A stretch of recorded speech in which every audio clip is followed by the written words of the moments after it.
할렐루야. 7월 첫째 주 우리 주일 예배에 나오신 여러분들을 주님의 이름으로 축복합니다. 예배에 잘 오셨습니다.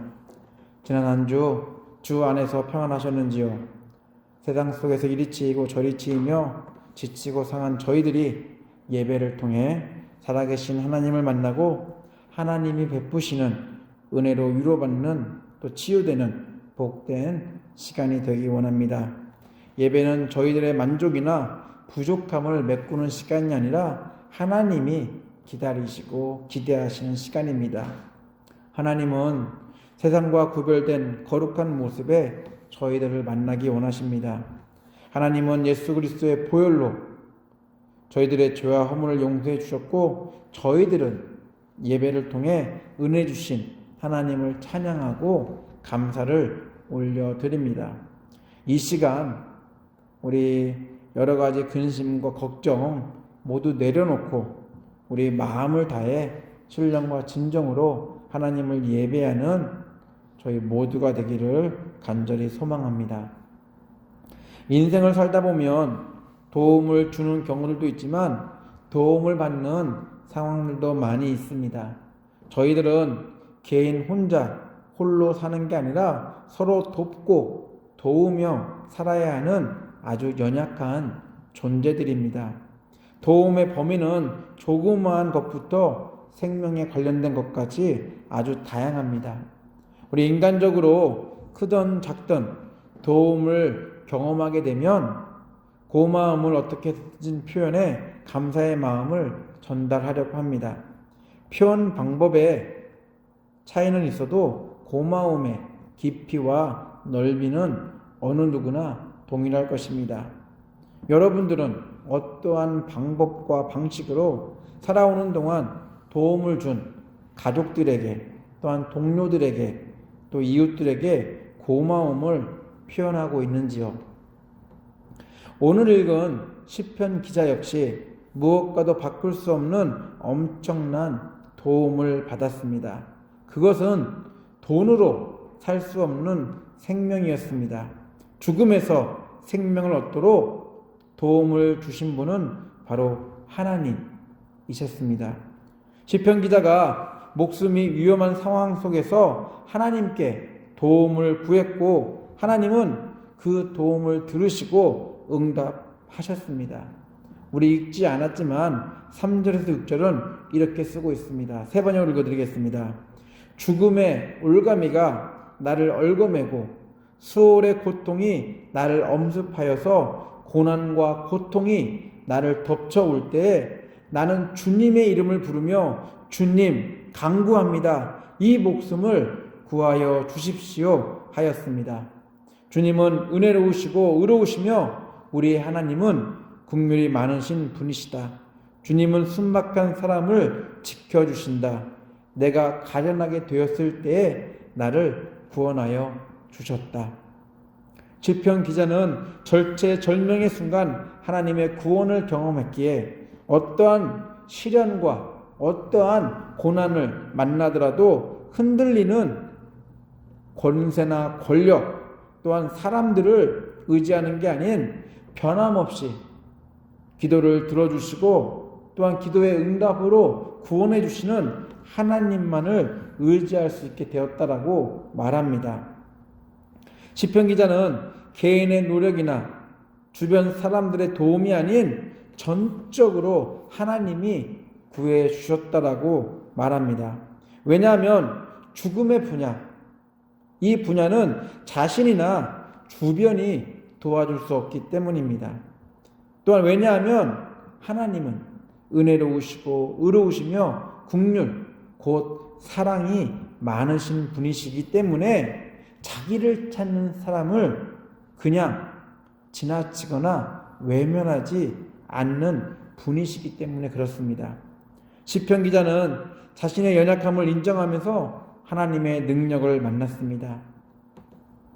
자신의 연약함을 인정하지 않는다면 하나님을 만날 수 없습니다.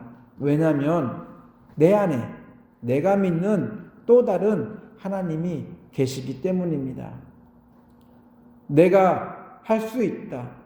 또한 내 주변의 사람들을 동원해서 이 문제를 풀 수 있다 생각하면 절대로 하나님이 그 안에 계실 수 없습니다.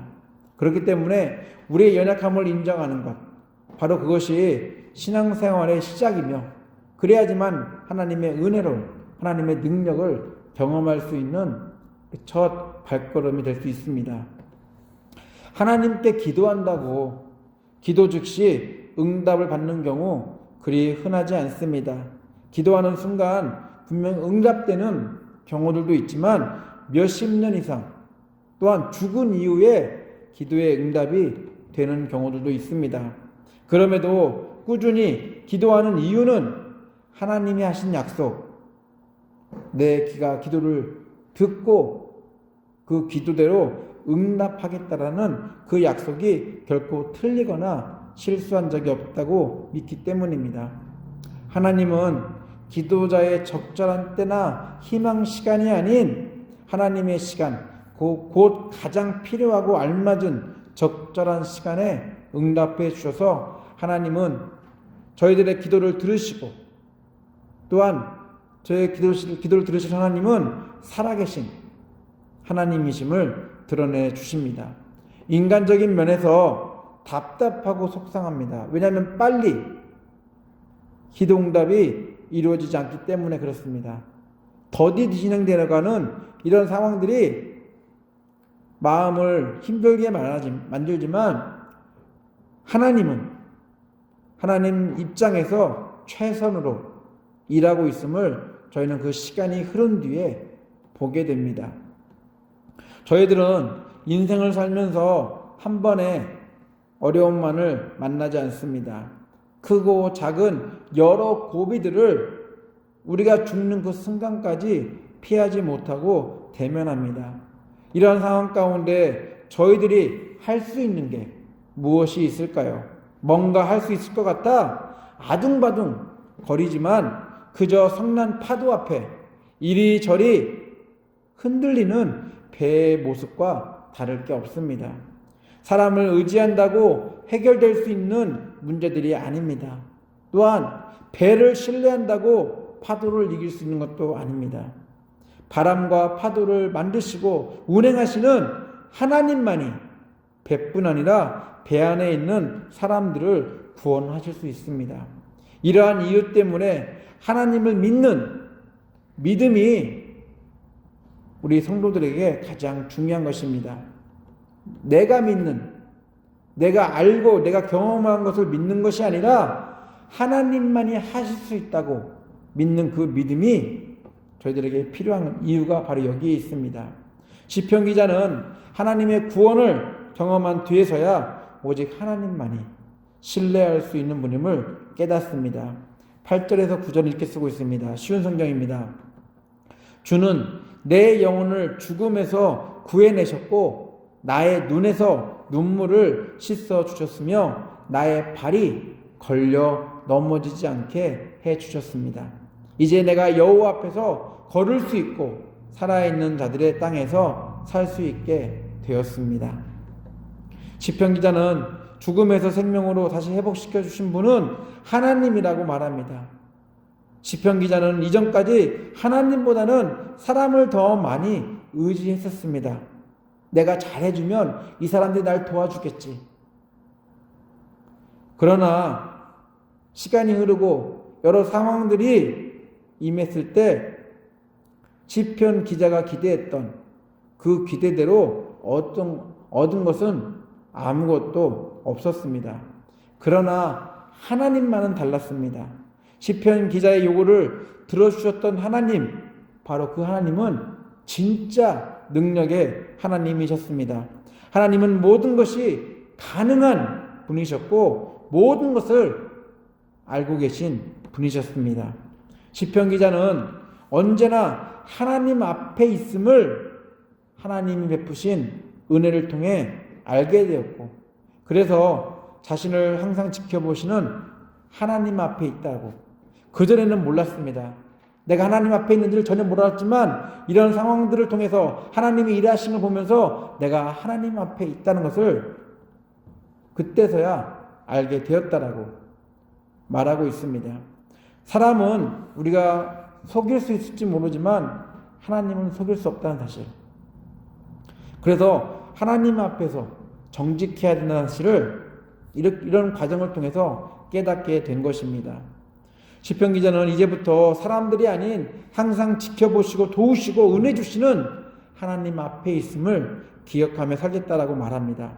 무슨 의미일까요?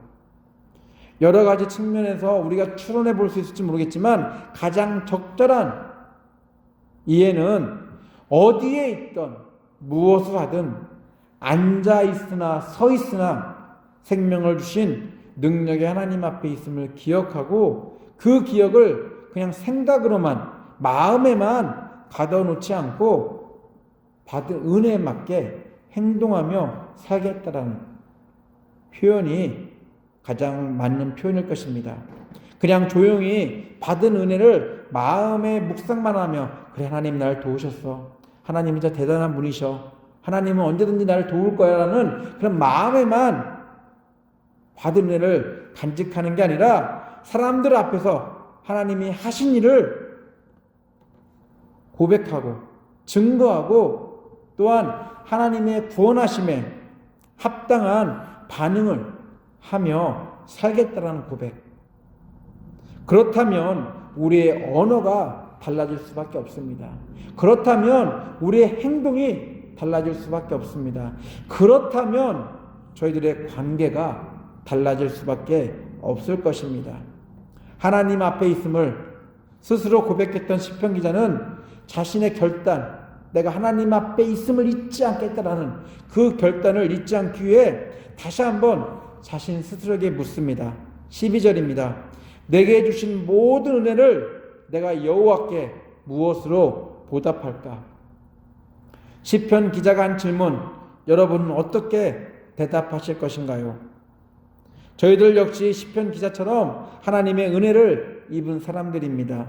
교회와는 거리가 먼 사람이었는데 지금은 하나님과 깊은 사귐을 갖는 성도가 되었습니다. 예배드리는 예배자들이 되었습니다.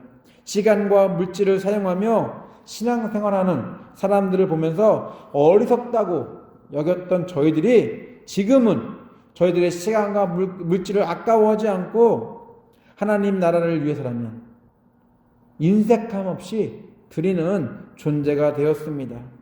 교회를 다닌다고 하면 참 너는 재미없다, 참 너는 싱겁다라면서 손가락질했던 저희들이 이제 교회에 가자고 손을 내미는 사람들이 되었습니다. 그렇다면 시편 기자가 던진 내게 주신 모든 은혜를 내가 여호와께 무엇으로 보답할까라는 이 질문에 한번 저희들이 진지할 필요가 있습니다. 시편 기자의 질문에 대한 대답은 이미 9절에 나와 있습니다. 내가 살아있는 동안 주님 보시는 앞에서 살렵니다. 그럼에도 시편 기자는 다시 한번 질문을 던지면서 어떠한 삶을 살겠다라고 강조를 하고 있습니다. 시편 기자의 결단은 한 문장으로 요약할 수 있을 것입니다. 앉으나 서나 어디에 있던 무엇을 하든 지금 있는 그 자리에서 죽음에서 생명으로 구원을 베푸신 하나님으로 인정하겠습니다. 이렇게 요약할 수 있을 것입니다. 어디에 있던 무엇을 하든 구원의 능력을 가지고 계신 하나님을 높여드리는 예배자가 되겠다는 고백입니다. 교회 안에서만 예배를 드릴 때만 하는 고백이 아니라 교회 밖에서도 사람들과 어울리는 그런 환경 속에서도 동일한 고백을 해야 할 것입니다. 하나님이 계시고 하나님이 보실 것 같은 교회에서만 하나님을 인정하는 것이 아니라 삶의 터전, 공부하는 학교, 일하는 일터, 우리가 먹고 자는 우리 가정에서 하나님으로 인정하며 하나님을 높여드리는 예배자가 되어야 할 것입니다. 거룩한 척하는 종교인이 아니라 거룩한 삶을 사는 성도의 모습으로 세상 속에서 하나님께서 저희들에게 베푸신 은혜 보답하는 것. 그래서 안주나 서나 어디를 가든 또는 어디에 있든 하나님을 높여드리는, 우리를 통해서 쟤는 하나님 믿는 사람이라 달라, 쟤는 하나님으로 인정하는 사람이라는 것을 우리가 보여주는 그런 은혜에 보답하는 삶을 살아야 할 것입니다. 이러한 이유 때문에 성도에게 삶의 자리가 그 무엇보다 중요합니다. 사람들에게 보여주고 인정받기 위해서가 아니라 삶을 통해 내가 받은 은혜, 그것은 지금도 하나님이 일하고 있음을 보여주는 증거가 되기 때문입니다. 교회 안에서 물론 거룩한 성도가 될 수 있습니다. 그러나 더 중요한 것은 교회 밖에서도 거룩한 크리스찬이 되어야 합니다. 그래서 시편 기자는 자신의 다짐을 이렇게 풀어서 내려갑니다. 13절, 14절, 그리고 16절, 19절 제가 쉬운 성경 읽어드리겠습니다. 나는 구원의 잔을 들고 여호와의 이름을 부를 것입니다. 나는 여호와께 드린 나의 맹세를 지킬 것입니다. 여호와의 모든 백성 앞에서 나의 약속을 이룰 것입니다. 여호와여, 정말로 나는 주의 종입니다. 나는 주의 종이요 주의 여종의 아들입니다. 주는 나를 쇠사슬에서 풀어주셨습니다. 내가 주께 감사의 찬양을 드리고 여호와의 이름을 부를 것입니다. 나는 여호와께 드린 나의 서원들을 지킬 것입니다. 주의 모든 백성 앞에서 그리할 것입니다. 여호와의 집들에서 나의 서원들을 지킬 것입니다. 오 예루살렘이여, 내 가운데서 내가 서원들을 이룰 것이다. 여호와를 찬양하십시다. 시편 기자는 장소와 상황에 상관없이 구원을 베푸신, 생명을 주신 하나님을 예배하겠다라고 말합니다. 여호와의 집들에서도, 모든 백성 앞에서도 장소에 제한이나 구애 없이 하나님께 감사드리고 하나님의 이름을 높이 부르며 하나님의 말씀에 순종하겠다라고 말합니다. 말로만 하는 것이 아니라 행동으로 보여주겠다라고 이야기합니다.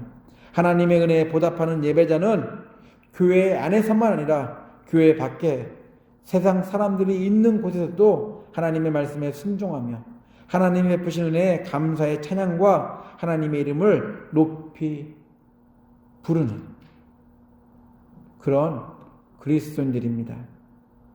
세상의 핍박과 십자가를 무시하며 저희들이 그러한 모습으로 사는 것을 괴롭힐지라도 기쁨과 감사함으로 하나님의 구원하심에 감사하며 하나님의 이름을 높여드리는 예배자들이 되어야 합니다. 하나님은 세상에 손가락질이 있어도, 사람들의 위협이 있어도, 죽음에 처할지라도 하나님 베푸신 구원의 은혜를 기억하며 하나님만을 예배하는 그 예배자들을 기뻐하실 것입니다. 세상은 여러 가지 방법으로 삶 속에서 드리는 예배자들의 예배를 방해하며 하나님과의 관계를 회방하고 끊으려고 할 것입니다. 예배는 교회에서만 해. 왜 여기서까지 예배를 드리려고 해?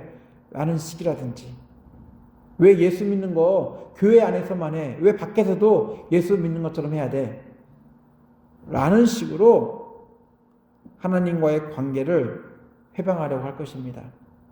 죽음에서 생명을 다시 얻었는데 다시 죽음으로 인도하려고 온갖 죄를 짓도록 유혹할 것입니다. 그럼에도 그러한 것들이 예배자들을 하나님과 단절시킬 수 없습니다. 15절입니다.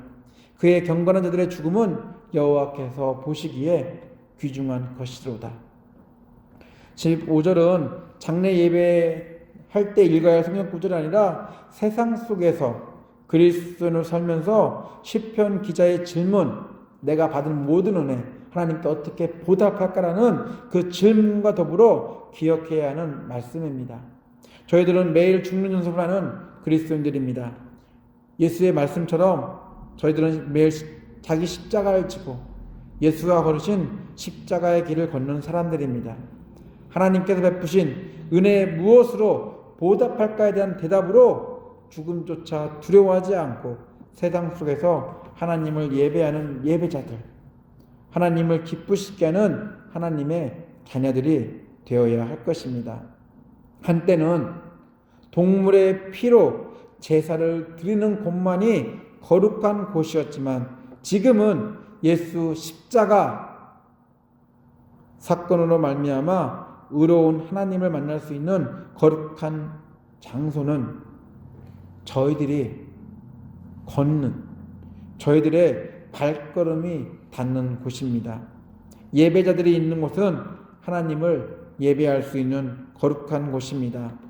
저희들의 생활 반경, 이곳들은 하나님을 예배할 수 있는 거룩한 장소입니다.